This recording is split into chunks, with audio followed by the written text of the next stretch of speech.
So there's two ways really to build your doTERRA business. There's the customer aspect of it and there's building your team. Can you tell me about building your team? Absolutely. So the question to ask people is when they say, yes, I want to get the oils, I want to get the microdosing, I want to be part of a wake healer, and I like what you're doing, I like the sound of it. The question to ask people is, are you opposed to earning income through this? And that will draw out if people are interested in becoming part of that. And so they can start out as a customer with doTERRA. And as a customer, that this simply means that they're getting all the wholesale prices and all the benefits, but they're just not making income. They're just using the oils for themselves. Yes, they can get the microdosing and all of that, but they're not making income. The difference between a customer and a wellness advocate is a wellness advocate has the ability to enroll people, to have people placed in their network underneath them. So that kind of weeds out. If you explain it like that, like, are you opposed to income? Well, most people say, no, I'm not opposed to income. And then they say, well, I don't want to sell anything. And say, good, I don't either. We're sharing, we're making connections. That really is the question to ask. Are you opposed to income? And then just giving them those two options. They can always change too. They can start out as a customer and then bump up and say, I want to share this with my friend or my cousin or my sister or whatever.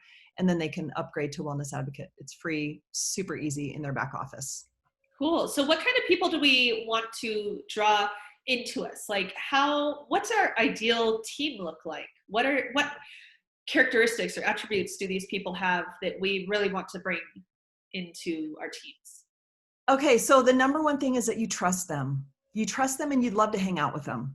Like, do you like this person? Do you trust them? Do they have a good work ethic? Are they busy? Are they productive people? Those are good things. But I will tell you that the people that you think are going to be amazing sometimes end up, of course, with the wake healer, it's a little different, but sometimes they end up not doing what you think they're going to do. And then other people that you start out and you think, oh, this person, they're not professional. They're not exactly what I think in my mind. They end up being your strongest people.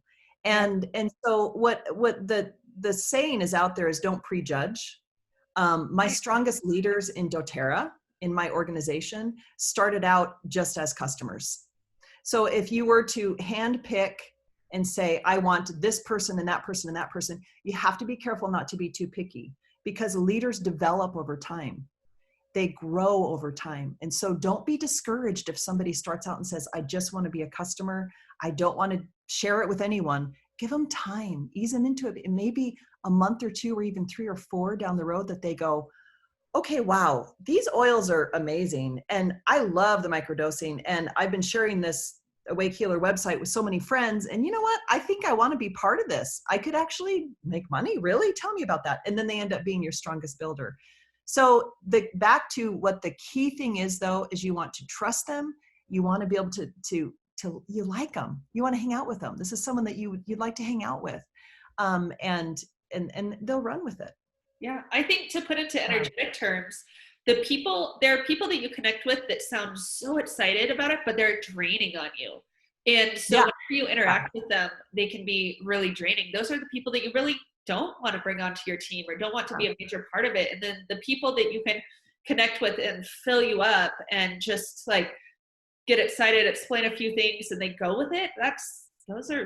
I want all of those on my team, right? How do they make you feel? Because if they drain you, they're going to drain their customers. Yeah. Right. So look at people and say, are these people open to personal growth? Yeah. Or are they stuck in the problem cycle? Are they willing to get out of their own way? Because that's ultimately what it boils down to. Can people get out of their own way? Because that's what it's all about. Because your success, and you know this with money mindset, it's right here. Yeah. If you have issues with money, you have issues with growing, and you feel like you don't deserve it or whatever else, all those issues are going to come up. They're going to come up because you're pushing through doing something different, which causes personal growth. And if you have all these issues in your head of like, I don't deserve it, and whatever things are holding you back, they're going to come out. It's like a purge. They're going to come out. And if people aren't willing to look at that and be introspective and say, oh, wow, okay, I need to grow right now, I need to push through this, and they want to stay in the problem, those are the people that you want to kind of distance yourself from. Stay open. You know, they may be great customers for a while. Always, don't ever shut anyone out, but I would say the 3 people that you bring in initially are people that don't have those negative characteristics, but they have more of, they're willing to grow with you. And their mindset is that they would get out of their own way to do something different.